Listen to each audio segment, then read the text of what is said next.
Corte Suprema alerta por corrupción en gobierno. Contratos a dedo desde el Ministerio de Hacienda. Hay 6 congresistas favorecidos. A juicio ministro de Trabajo Antonio Sanguino. Investigan carrusel de contratación. Mintrabajo responde, dice, seguiré defendiendo mi inocencia. Tribunal de Bogotá toma nuevas determinaciones en revisión de la condena contra el expresidente Álvaro Uribe Vélez. Presidente Petro anuncia que iniciaron conversaciones de paz con el Clan del Golfo. Tras 4 días de paro, los mineros firmaron un acuerdo con el gobierno. Sin embargo, continúan las protestas por parte de campesinos. La Corte Suprema de Justicia encontró evidencias de gestiones irregulares del Gobierno Nacional a través del Ministerio de Hacienda, comprando congresistas de crédito público. Un documento de 800 páginas fue el resultado que entregó la Corte Suprema al resolver la situación jurídica de los congresistas de la Comisión de Crédito Público, entre los que están Juan Pablo Gallo, Julián Peinado, Lorena Vitar, Wadid Mansur y Karen Manrique, parlamentarios que son señalados de asistir a reuniones con funcionarios del Ministerio de Hacienda para escuchar propuestas sobre contratos en la Unidad Nacional de Gestión del Riesgo, a cambio de favorecer al gobierno en proyectos que se discutían sobre las finanzas públicas del país. Esto señala el documento de la Corte.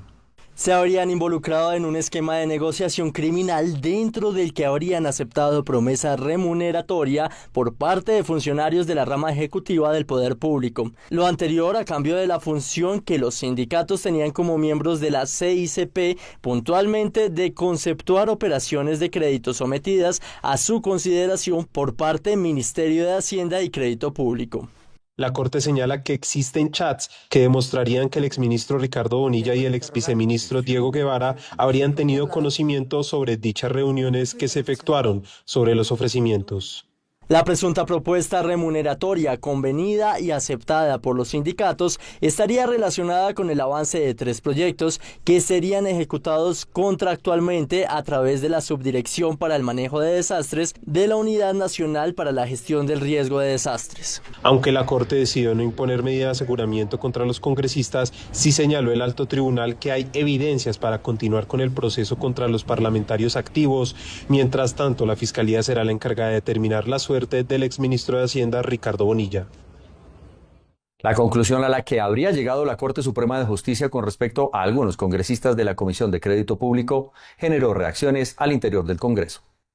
Con la decisión de la Corte Suprema de Justicia en la que aseguraría tener pruebas donde se dejaría ver corrupción en la Comisión de Crédito Público para beneficiar iniciativas del gobierno, políticos manifestaron como clave que este alto tribunal llegue hasta las últimas instancias. Recordemos que es labor del Congreso ejercer una función de control político y actuar de manera independiente frente al Ejecutivo. Esto está en la Constitución y es una de las bases de la democracia colombiana que empieza a erosionarse a través de este mecanismo que ha sido el favorito de toda la politiquería durante las últimas décadas en nuestro país. Por eso es que es tan clave que la Corte Suprema de Justicia llegue hasta las últimas instancias. Gravísimo para el gobierno de Gustavo Petro que la Corte Suprema de Justicia hubiera concluido que sí hubo corrupción en la cúpula del poder del Estado. La representante Carolina Giraldo calificó como inaceptable este caso. A su vez pidió a la justicia celeridad. Por eso hago un llamado a que la justicia actúe con celeridad y envíe a la ciudadanía un mensaje contundente de que estos hechos no quedarán impunes. El mensaje debe ser claro. En Colombia la corrupción debe tener consecuencias. Las investigaciones sobre este presunto caso de corrupción, uno de los más grandes que ha enfrentado este gobierno, continúan. La Corte Suprema de Justicia dejó en firme el juicio contra el ministro de Trabajo Antonio Sanguino por el caso del carrusel de la contratación en Bogotá en 2009. La Corte Suprema de Justicia le ordenó a la Fiscalía que reanude la acusación contra el actual ministro de Trabajo, Antonio Sanguino, por el carrusel de la contratación en Bogotá, por hechos ocurridos en el 2009. Aunque la Corte decidió archivar un cargo, le pide a la Fiscalía que reanude el juicio por un cargo de tráfico de influencias. Como quiera que el juicio subsiste por la situación fáctica acaecida en el año 2009, adecuada típicamente por la Fiscalía bajo el mismo punible señalado en el artículo 411 del Código Penal. La Corte señala que mantiene el proceso, dado que la petición de nulidad presentada por el ministro no es viable. La solicitud de nulidad planteada por la defensa por el cargo analizado es abiertamente improcedente. Así las cosas, será la Fiscalía la que tendrá que presentar la acusación con las que se reanudará el juicio. Por su parte, el ministro de Trabajo, Antonio Sanguino, aseguró que la decisión de la Corte es precluir la investigación en su contra. El ministro de Trabajo, Antonio Sanguino, aseguró que la decisión de la Sala Especial de Primera Instancia de la Corte Suprema de Justicia es precluir la investigación en su contra por presunto tráfico de influencias con hechos relacionados durante el 2008 y ordenar el archivo definitivo del proceso. En el escrito, la Sala Especial resuelve declarar la nulidad parcial de la audiencia de imputación de cargos y, en consecuencia, precluir la investigación por los hechos del 2008 que por presunto delito de tráfico de influencias. Afirmó que continuará asistiendo a todas las citaciones que le haga la Corte hasta la culminación de los procesos pendientes y llamó a la responsabilidad y ética, pues según él están distorsionando la verdad judicial y afectan el buen nombre de las personas. Diferentes sectores del mundo político opinaron sobre el juicio que enfrentará el ministro de Trabajo, Antonio Sanguino. Tras el anuncio de la Corte Suprema de Justicia, donde enviaría a juicio al ministro de Trabajo, Antonio Sanguino, desató fuertes críticas de la oposición. Por su parte, la senadora María Fernanda Cabal reaccionó en su cuenta de X. Definitivamente, para ser ministro de Petro, lo único que se necesita es tener prontuario. A su vez, el senador Jonathan Pulido se pronunció asegurando que su deseo es que la justicia actúe frente a este caso. Antonio Sanguino, otro ministro de Petro que va a juicio por posible corrupción. Deseamos que la justicia actúe y si este tipo, quien tiene una historia pasada dentro del ELN, es culpable, que ojalá sea condenado. Por su parte, Juan Manuel Galán, director del partido Nuevo Liberalismo, también se manifestó. Este proceso debe desarrollarse con total transparencia y garantizando el derecho a la defensa, pero también con la firmeza que exige la ciudadanía. La corrupción ha afectado profundamente la confianza en nuestras instituciones. El hoy ministro de Trabajo, Antonio Sanguino, enfrenta a la justicia por su presunta relación en el carrusel de la contratación en Bogotá. El Tribunal de Bogotá tomó nuevas determinaciones con relación a la condena contra el expresidente Álvaro Uribe Vélez. Iniciaron los movimientos judiciales en el proceso contra el expresidente Álvaro Uribe. El tribunal decidió nombrar 3 magistrados provisionales para que los integrantes formales de la sala penal se dediquen exclusivamente a estudiar el expediente contra el exmandatario. Los magistrados del tribunal serán los encargados de analizar la apelación de la sentencia de 12 años de prisión contra el exmandatario por manipulación de testigos. Tendrán designación exclusiva. La celeridad se da, dice la judicatura, dado que el caso del expresidente Uribe prescribe en octubre. De otra parte, también en el tribunal cursa una tutela con la que el exmandatario pide revocar su detención. En dicho trámite, uno de los magistrados se declaró impedido y se alejará del proceso. El presidente Gustavo Petro aseguró que iniciará conversaciones de paz con el Clan del Golfo fuera del país. El gobierno utilizará el proyecto de ley de paz total como vía jurídica de sometimiento. El presidente Gustavo Petro informó que se han iniciado conversaciones de paz con el autodenominado Ejército Gaitanista de Colombia, conocido como Clan del Golfo, esto afuera del país. En su intervención, Petro destacó la importancia de la justicia restaurativa como parte fundamental de este proceso, señalando que el proyecto de ley radicado en el Congreso será clave para establecer las condiciones necesarias para un acuerdo. He iniciado varias. Yo no me canso de hablar. Me dicen que soy un poco pendejo. Pero hemos incaucado más cocaína que cualquier otro gobierno. Todos los días. Estamos tratando de quitar las finanzas que hacen arder la violencia en muchas regiones de Colombia. El proyecto de ley de justicia restaurativa radicado en el Congreso propone beneficios judiciales para miembros de grupos armados organizados que se sometan a la justicia, incluyendo la entrega de bienes ilícitos y la reparación a víctimas. Continúan los cuestionamientos a las tensiones diplomáticas entre Colombia y Perú por la isla Santa Rosa. Tras la declaración de Estado que leyó el presidente Gustavo Petro en la conmemoración del 7 de agosto en Leticia, insistiendo en negar que Perú tenga control legítimo sobre la isla Santa Rosa, siguen los cuestionamientos políticos.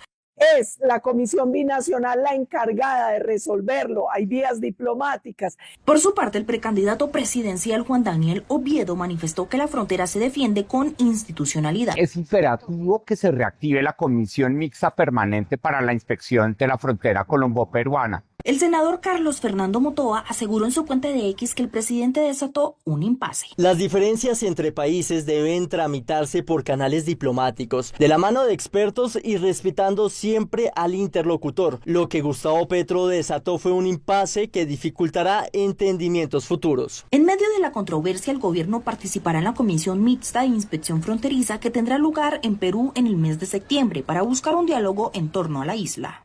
Con respecto al polémico tema limítrofe con Perú, el ministro del Interior, Armando Benedetti, aseguró que Colombia no puede volver a perder territorio como ya ocurrió con Panamá. La tensión diplomática entre Colombia y Perú volvió a escalar tras las recientes declaraciones de la presidenta peruana Dina Boluarte, quien aseguró que no hay nada que tratar con el gobierno colombiano. El ministro del Interior, Armando Benedetti, reaccionó con dureza cuestionando la falta de disposición al diálogo en instancias como la Comisión Binacional o el Tribunal de La Haya. Espero que la opinión ladina de la clase alta de Bogotá, la que perdió el mar, la que casi pierde a San Andrés, la que perdió a Panamá, el territorio hasta Playa Mosquitia, el occidente de Venezuela, no vuelva a regalar más territorio colombiano. El pronunciamiento se da en medio de crecientes tensiones sobre límites fronterizos y la percepción de abandono de ciertos temas binacionales. Benedetti llamó a que el país no repita errores del pasado y actúe con firmeza en defensa de su soberanía.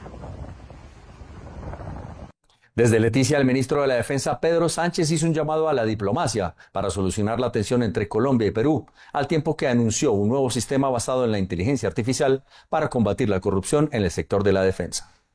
Desde Leticia, el ministro de Defensa, Pedro Sánchez, envió un mensaje ante la tensión fronteriza con Perú por la isla Santa Rosa. La diplomacia es el lenguaje de los pueblos hermanos.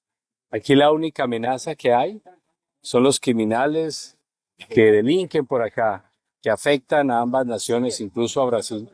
Pero aquí estamos es para trabajar más unidos, para fortalecer los lazos. Y desde Bogotá también presentó Helios, una nueva plataforma con inteligencia artificial que busca garantizar la transparencia en los contratos de la fuerza pública. Es una herramienta de análisis desarrollada para hacer seguimiento a la contratación estatal.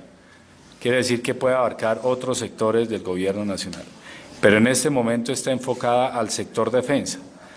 Una vez adquiera una mayor madurez, la compartiremos al resto del Estado, porque no podemos permitir que haya corrupción. Según el ministro, gracias a estas herramientas anticorrupción, se han logrado más de 500 capturas a funcionarios y miembros de la fuerza pública. 3 años de Gustavo Petro en la Casa de Nariño. El presidente hizo su propio balance y en Noticentro 1 les contamos qué queda pendiente para este último año de gobierno. Según el informe, la mortalidad por desnutrición disminuyó en un 42% entre 2022 y 2024 gracias a la expansión de la infraestructura y el fortalecimiento financiero del sistema, que pasó de 40,34 billones en 2022 a 65,12 billones en 2025. Sin embargo, expertos aseguran que aún quedan desafíos pendientes para este último año. Presidente, tal vez lo que usted no le ha dicho al país son varias cosas. Uno, el sistema está desfinanciado. Un sistema desfinanciado es deficiente y pone en peligro la vida de los pacientes y la estabilidad del talento humano y de la red. 2, cada año nacen menos niños. Si nacen menos niños, mueren menos niños, presidente. 3, las PQRs van en ascenso. Las peticiones, quejas y reclamos, esto es radiografía de que hay una crisis humanitaria dentro del sistema de salud. Los expertos piden al gobierno que estas cifras reflejen la realidad de miles de usuarios que aún sufren por obtener un servicio de salud oportuno. Tras 4 días de paro, los mineros firmaron un acuerdo con el gobierno nacional. Sin embargo, continúan las protestas de campesinos en Paipa y en Venta Quemada, en Boyacá. Luego de 4 días de bloqueos, el gobierno nacional, las gobernaciones de Boyacá y Cundinamarca y los pequeños mineros llegaron a un acuerdo para levantar el paro minero que ha afectado al departamento. En un día histórico para el sector minero de Boyacá, se ha logrado un acuerdo. Agradezco de manera muy especial al señor presidente Gustavo Petro por su orientación a buscar este acuerdo. El pacto incluye una hoja de ruta para la transición energética con participación de comunidades locales, alivios tributarios, formalización del sector y nuevos mercados para el carbón. Hemos puesto el tema en esta mesa para que lo siga conversando la sociedad colombiana, todo el pueblo minero a nivel nacional y la sociedad colombiana en general, que es el tema de la transición energética. Se ha quedado consignado en el acuerdo y valoro profundamente que los actores aquí sentados en esta mesa hayamos tenido la capacidad, la madurez, la altura política de enviarle un mensaje político al país. Aunque se desbloquearon la mayoría de las vías, aún persiste una manifestación en el puente de Boyacá con paso intermitente. Los campesinos parameros exigen que se reviertan las restricciones sobre el páramo del Cocuy, declarado reserva forestal. No me cansaré de decirlo en todos los escenarios que no ha sido degradado en Colombia. Hay 90 ecosistemas degradados, pero allá el Estado colombiano no sacó a su gente. En el único que está conservado es donde comienza el Estado a definir sus políticas equivocadas para castigar a los campesinos que han cuidado y que han vivido en paz con la naturaleza. Asimismo, el ICFES anunció el aplazamiento de las pruebas Saber 11 calendario A, Presaber y validación del bachillerato en 27 municipios del departamento de Boyacá, así como en 2 de Cundinamarca y 3 de Santander, debido a las manifestaciones que impiden el traslado del material de evaluación. La nueva fecha será informada por los canales oficiales. Diferentes sectores de la política opinaron sobre las manifestaciones que se llevaron a cabo este 7 de agosto en apoyo al expresidente Álvaro Uribe. Luego de las marchas que se registraron en varias ciudades del país en rechazo a la condena contra el expresidente Álvaro Uribe por los delitos de soborno a testigos y fraude procesal, congresistas del Centro Democrático agradecieron a los manifestantes. Colombia no cae, el presidente Uribe no está solo. Aquí estamos millones de colombianos que lo queremos, que sabemos lo que hizo por Colombia y que estamos dispuestos a luchar por nuestra libertad, por nuestra democracia. Muchísimas gracias a todos. Asimismo, la representante Lina Garrido envió un mensaje de respaldo al exmandatario. Confiamos plenamente en su defensa, confiamos en que todos los colombianos firmes vamos a defender la libertad y la justicia. Porque lo que usted vive hoy le puede pasar a cualquier colombiano y no lo podemos permitir. Los congresistas que asistieron a la marcha insistieron en la defensa del expresidente. Además señalaron que la cita más importante será el próximo año en las urnas. El jefe de despacho Alfredo Saade arremetió contra la marcha de la oposición el día de ayer. La calificó como un linchamiento a la justicia. Las manifestaciones en apoyo al expresidente Álvaro Uribe tras la condena de 12 años de detención domiciliaria en su contra han generado reacciones divididas en la esfera pública. Uno de los pronunciamientos más fuertes vino de Alfredo Saade, jefe de despacho. Convocar a la población para que marche en favor de un condenado huele a linchamiento de la justicia y a veto a las decisiones de los jueces. Afortunadamente los colombianos no se dejan engañar y las marchas lucen lánguidas con pocos seguidores. El mensaje refleja el ambiente polarizado que vive en el país en medio de una de las decisiones judiciales más controvertidas de los últimos años. En Bogotá, la administración distrital rechazó los actos de vandalismo y violencia que se presentaron en el Movistar Arena y anunció medidas inmediatas para garantizar la seguridad en próximos eventos. La Alcaldía Mayor de Bogotá, a través de la Secretaría Distrital de Gobierno, rechazó de manera categórica los actos de violencia ocurridos en la noche del miércoles 6 de agosto durante el concierto de la agrupación musical Damas Gratis en el Movistar Arena, evento privado que debió ser cancelado por medida preventiva ante los hechos de intolerancia que pusieron en riesgo la seguridad de los asistentes. Las personas que cometieron estos actos serán debidamente identificadas y judicializadas. No podemos permitir que la violencia se apropie de espacios culturales de los que puede disfrutar la ciudadanía. Cabe destacar que estos hechos dejaron a una persona muerta. Se trata de Sergio Blanco, un reconocido hincha de Independiente Santa Fe, quien según versiones preliminares fue atropellado mientras intentaba escapar del desorden desatado en las afueras del recinto.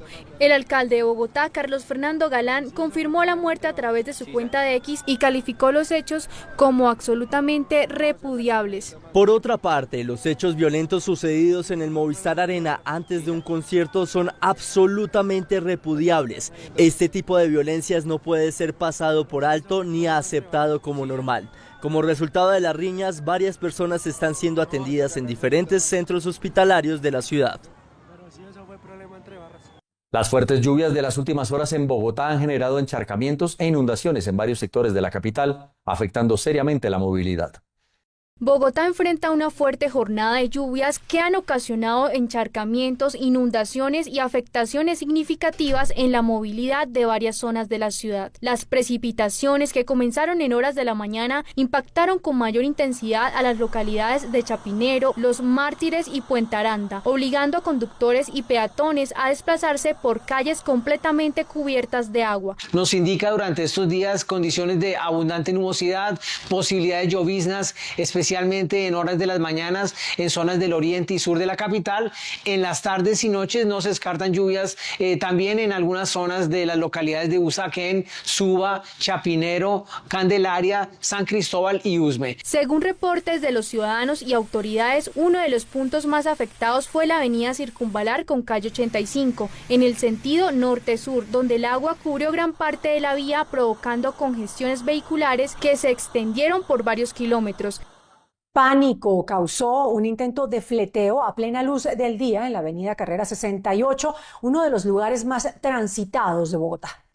En cuestión de segundos, lo que parecía ser un día más de tráfico intenso en la avenida Carrera 68 se convirtió en el escenario de un violento intento de fleteo. A plena luz del día, frente al centro comercial Capán Floresta, en el barrio Los Andes, dos hombres a bordo de dos motocicletas interceptaron a un conductor particular que en minutos antes había retirado una alta suma de dinero de una entidad bancaria cercana. Es interceptada por dos sujetos en motocicleta, el cual lo intimidan y le hurtan un bolso con unas pertenencias personales. La persona que había retirado el dinero, minutos antes ya había hecho la entrega formal de ese dinero a otro familiar. El intento de fleteo, que no dejó heridos, encendió nuevamente las alarmas sobre la creciente inseguridad en la capital del país. La secretaria de Hacienda de Bogotá, Ana María Cadena, anunció una nueva reforma tributaria que incluye un nuevo impuesto al alumbrado público. Bogotá alista una reforma tributaria clave que contempla la creación de un nuevo impuesto al alumbrado público con el objetivo de respaldar una visión de ciudad proyectada a 10 años y redirigir recursos hacia otras necesidades prioritarias. En este contexto, el subsecretario de Hacienda, Andrés Uribe, ofreció precisiones sobre el alcance y propósito de este nuevo gravamen. Los estratos 1, 2 y 3 no van a pagar este impuesto. La tarifa es 0 en el sector residencial para los estratos 1, 2 y 3. Ya el estrato 4 entra con una tarifa de 7%, el estrato 5 con una tarifa del 8%, el estrato 6 con una tarifa del 9% y los predios industriales y comerciales con una tarifa del 10%. El subsecretario de Hacienda le comentó a Noticentro 1 que la tarifa viene incorporada en los recibos de la luz de los estratos 4, 5 y 6, que permitirá subsidiar a los estratos más bajos. Las autoridades de Bogotá combaten los piques ilegales con alternativas legales en el autódromo de Tocancipá. Los piques ilegales se convirtieron en una práctica muy común en la capital del país. Al menos 200 vehículos son sorprendidos en estos eventos por la Policía de Tránsito y Transporte. La adrenalina, esto ya es una pasión, esto ya es deporte, ya es parte de la vida de uno. En respuesta, la Dirección de Tránsito y Transporte de Cundinamarca ha decidido implementar una estrategia innovadora. Lo hagan en estos lugares que son aptos para realizar estas carreras y no pongan en riesgo sus vidas y las vidas de otros ciudadanos en las diferentes vías nacionales y vías públicas. Estos espacios deportivos creo que fomentan la realización de este tipo de eventos de manera legal y segura. Y pues sí, indudablemente es muy divertido venir a disfrutar de sus máquinas y de este deporte que es tan espectacular. La iniciativa busca ofrecer a los corredores aficionados la posibilidad de practicar maniobras y participar en carreras dentro de un entorno deportivo bajo supervisión, sin consumo de alcohol y lejos de los peligros del espacio público. El sendero del río Fucha, que durante más de una década fue foco de deterioro ambiental e inseguridad, hoy es un espacio verde y transitable. La Alcaldía Mayor de Bogotá recuperó por completo la ronda del río Fucha en el barrio Andalucía, localidad de Kennedy, devolviéndole a la ciudadanía un sendero peatonal que estuvo sepultado bajo la basura. Iniciar un proceso de transformación del barrio y de recuperación de zonas que por más de una década habían sido entregadas a quienes violentaban y hacían uso abusivo del barrio. La intervención permitió retirar 110 toneladas de residuos y recuperar 4.500 metros cuadrados de espacio público, incluyendo la limpieza y podada de 9.000 metros cuadrados de zonas verdes. Hemos iniciado la recuperación para volver a poner en valor la ronda del río Fucha, para hacer del río Fucha un referente de seguridad, de integración social y de desarrollo para los bogotanos. Como parte de la recuperación se sembraron 2.610 plantas. Además, la inversión en esta adecuación ambiental superó los 11 millones de pesos. Regiones. Hay pánico y zozobra en Sipí, Chocó. 40 guerrilleros del ELN atacaron la estación de policía del lugar. Un muro evitó que los uniformados fueran masacrados. Así quedó la estación de policía del municipio de Sipí tras un ataque, según las autoridades, orquestado por cerca de 40 guerrilleros del Frente Ernesto Che Guevara del ELN. La fachada de la estación muestra la cantidad de disparos. La estructura salvó la vida de los policías. En conjunto con el Ejército Nacional se están adelantando todas las investigaciones para verificar los responsables de este hecho. Tenemos conocimiento que en el sector del Inque, el Frente de Guerra Ernesto Che Guevara del ELN. En esta y otras zonas de Chocó, el ELN tiene una disputa territorial con el Clan del Golfo. En julio, este grupo armado decretó un paro de 48 horas y dejó a decenas de personas confinadas. El ministro de Defensa, Pedro Sánchez, lideró un consejo de seguridad en Valledupar, convocado por la gobernadora del departamento del Cesar. Esto ante la crítica situación de orden público que se vive en la región. Con presencia del ministro de Defensa Nacional y a solicitud de la gobernadora del Cesar, Elvia Milena San Juan, se desarrolló en Valledupar un consejo de seguridad departamental de alto nivel que reunió a la cúpula militar y policial del país para fortalecer la seguridad en el departamento y reducir los índices de criminalidad que han ido en ascenso. La preocupación de seguridad que ha manifestado y que permanentemente atiende con todo el empeño de nuestra gobernadora es una preocupación, pero también una responsabilidad del gobierno nacional. Por ello, tenemos todas las capacidades desplegadas en esta zona, un departamento supremamente hermoso. Durante el encuentro, la gobernadora del Cesar presentó ante el ministro de Defensa un mapeo minucioso de las principales alertas en contra del orden público en el departamento del Cesar, enfatizando en el aumento de delitos como el secuestro, el homicidio y la extorsión. Los hechos delictivos que nos arrojan incremento en homicidio, en secuestro y en extorsión se deriva de la presencia de otros grupos armados en el territorio.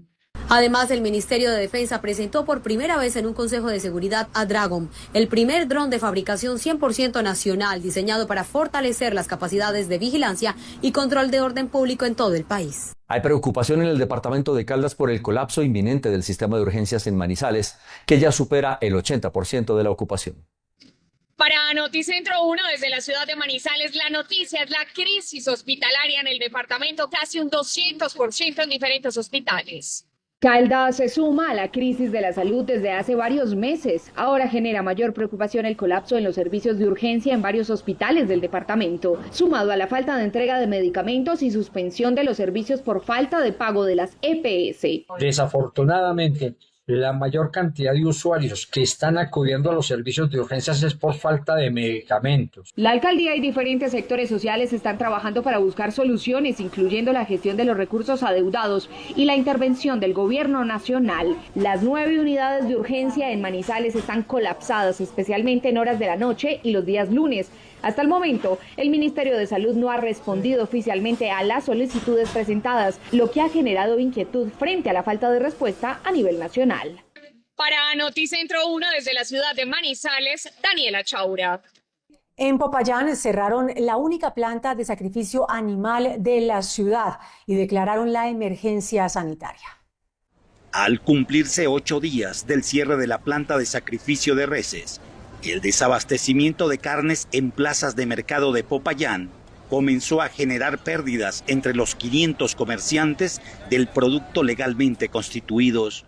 Con este cierre nos vemos afectados enormemente porque hemos dejado de elaborar, nuestra actividad económica. Con el cierre del matadero prácticamente quedamos sin hacer nada.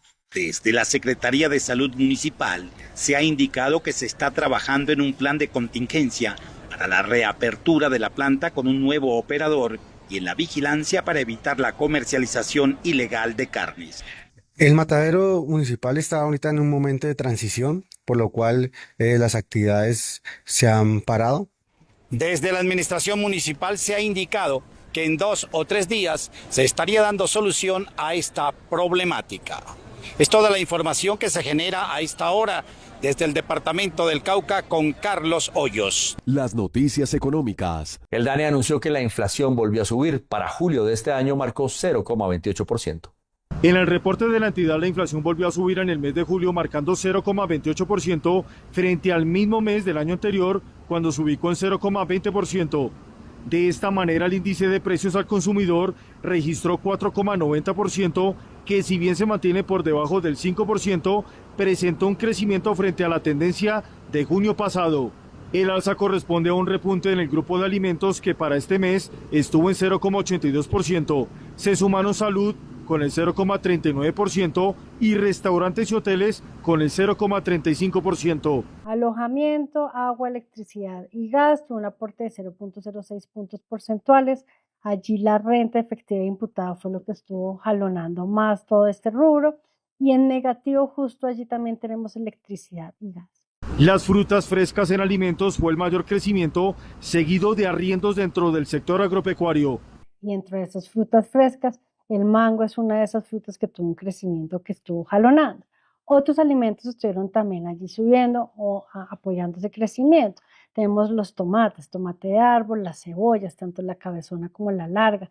Tenemos también que las carnes estuvieron creciendo, las hortalizas y legumbres frescas estuvieron jalonando durante toda esta división de gasto en este mes de julio, aunque hubo otros en negativo. La estimación del mercado es de una inflación por encima del 4,8%, por encima de la meta del Banco de la República.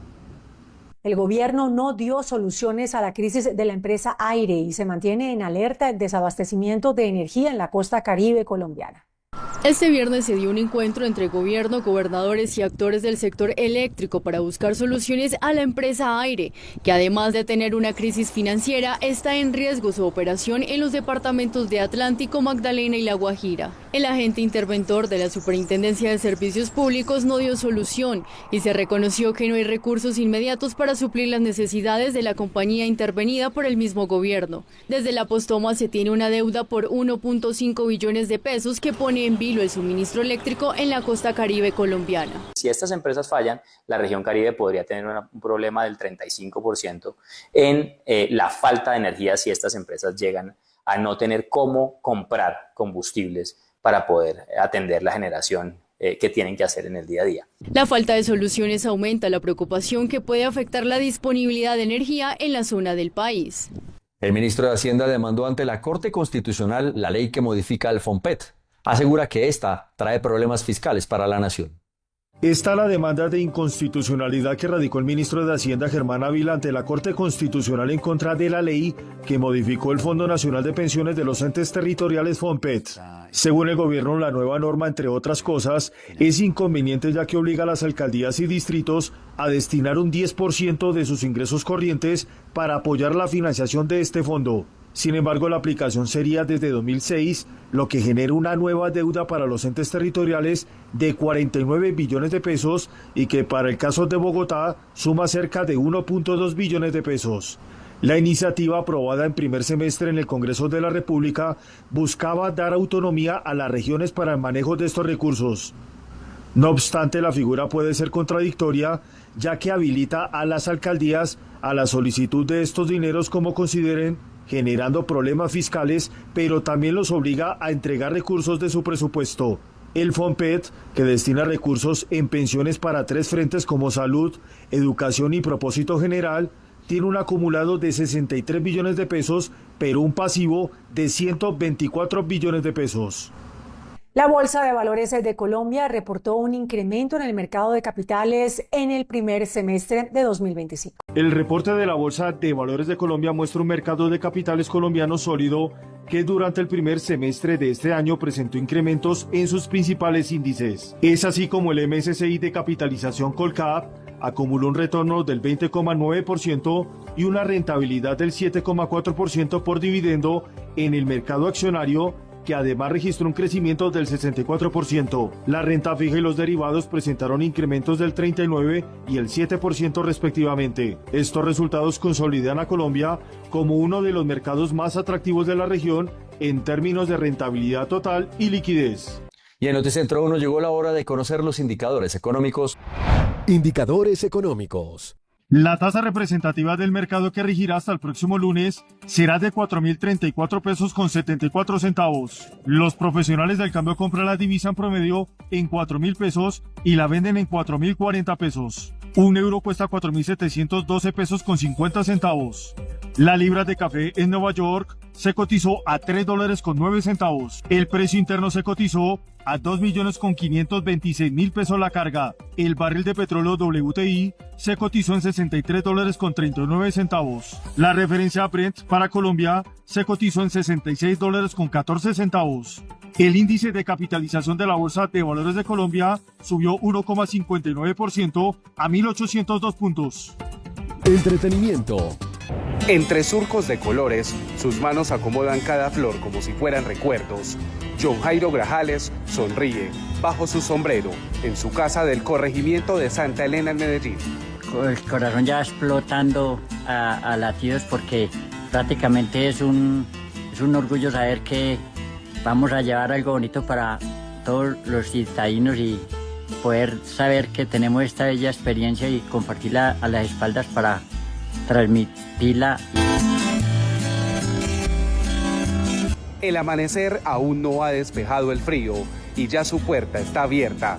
Periodistas, turistas y vecinos entran a ver cómo se arma la silleta que este domingo llevará su historia. Y gracias a Dios desde el 2017 he venido labrando el campo y cosechando estas bellas flores y me ha sido muy orgulloso de que como silletero he podido obtener 6 premios consecutivos en la silleta tradicional.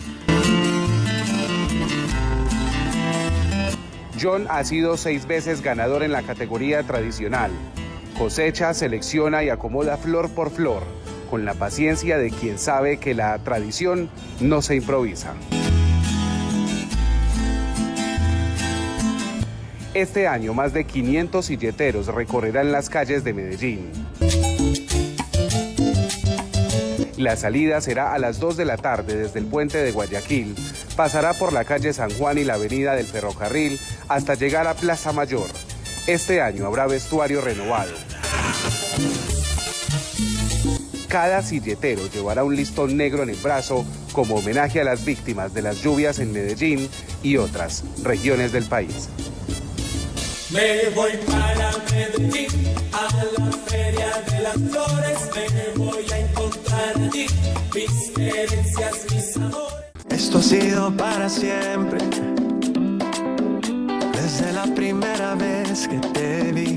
Fonseca lanza su nuevo sencillo Enamorándote 1000 veces, una colaboración especial junto al cantautor colombiano Manuel Medrano, cargada de energía y emoción. Fusiona el característico estilo tropical de Fonseca con la voz profunda y melódica de Medrano, en una mezcla perfecta que rinde homenaje al merengue clásico. La verdad te soy honesto, nuestra historia volvería a repetir. El merengue es un género muy sólido porque tiene un sello único. Desde si lo desmenuzas, digamos, y empiezas a mirar la parte rítmica, los instrumentos que lo componen, sí, es un sello, un género muy completo y un género también muy romántico. Y creo que todo eso es lo que hace que sea ese encuentro de dos mundos entre la música de Manuel y la mía.